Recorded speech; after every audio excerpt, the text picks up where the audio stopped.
खुशी का माहौल, मंद मंद बारिश हो रही है। वसुदेव जी महाराज जो है जमुना को पार करने के लिए जैसे जमुना में प्रवेश किया, अब जमुना जी महाराज हिलोरे मारने लगी। जैसे जमुना जी हिलोरे मारने लगी, उसी समय मानो वसुदेव जी को चिंता लग गई, हे भगवान अब क्या होगा। वसुदेव जी महाराज की दाढ़ी तक जमुना बढ़ गई।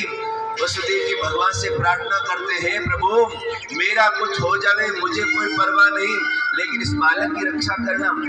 भगवान कह रहे हैं कि अरे पूज्य पिताजी आज भयभीत हो रहे हैं। तो उसी समय भगवान ने अपना दक्षिण चरण बाहर निकाला, और जैसे दक्षिण चरण बाहर निकाला, दक्षिण चरण का स्पर्श करके जमुना जी ने रास्ता दे दिया। वसुदेव जी ने ले जाकर के नंदालय में जाकर के नंद की भार्या यशोदा के समीप जो बालिका सो रही थी, उसको अनमन से उठाया। वहां बाल कृष्ण को पधरा करके जैसे पुनः कारागृह में पधारे, हाथों की हथकड़ियां लग गई, पैरों की बेड़ियां लग गई, और वो जो कन्या थी वो जोर जोर से रुदन करने लगी। और रुदन की आवाज सुन करके सब पहरेदार जग गए, और नारायण जैसे उनको समाचार पहुंचा, कंस के पास में समाचार पहुंचा, 8वां हो गया, 8वां हो गया, 8वां हो गया।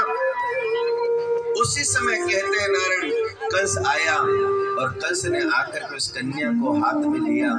हाथ में लेकर के एक बार दया आई, लेकिन सोचा अरे ये बड़ी होकर के मुझे न मार दे, इसका बेटा होकर के मुझे न मार दे।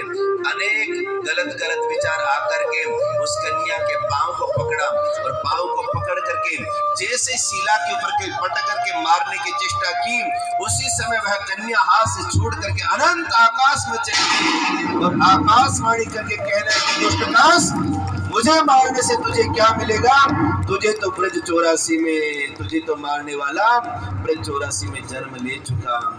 तो बोले कहाँ जन्म ले चुका, बोले ये नहीं बताने वाले।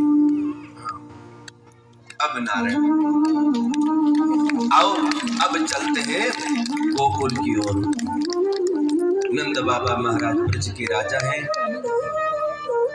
75 वर्ष के है गए, अभी तक कछु ना आए भयो। 75 वर्ष के हो गए, अभी तक कुछ नहीं हुआ। गुरुदेव के पास में गए, गुरुदेव से कहा गुरुदेव 75 वर्ष का हो गया, अभी तक कुछ नहीं हुआ। सो कहा बाबा चकाचक घुटवाई दे सो है जाएगो। बोले प्रभु आप ही घोटने वाले, आप ही घुटाने वाले। संडिल्य मुनि ने 108 ब्राह्मण देवताओं को बुला करके पुत्र कामेष्टि यज्ञ करवाया। यज्ञ के प्रभाव से नंद यशोदा को विदित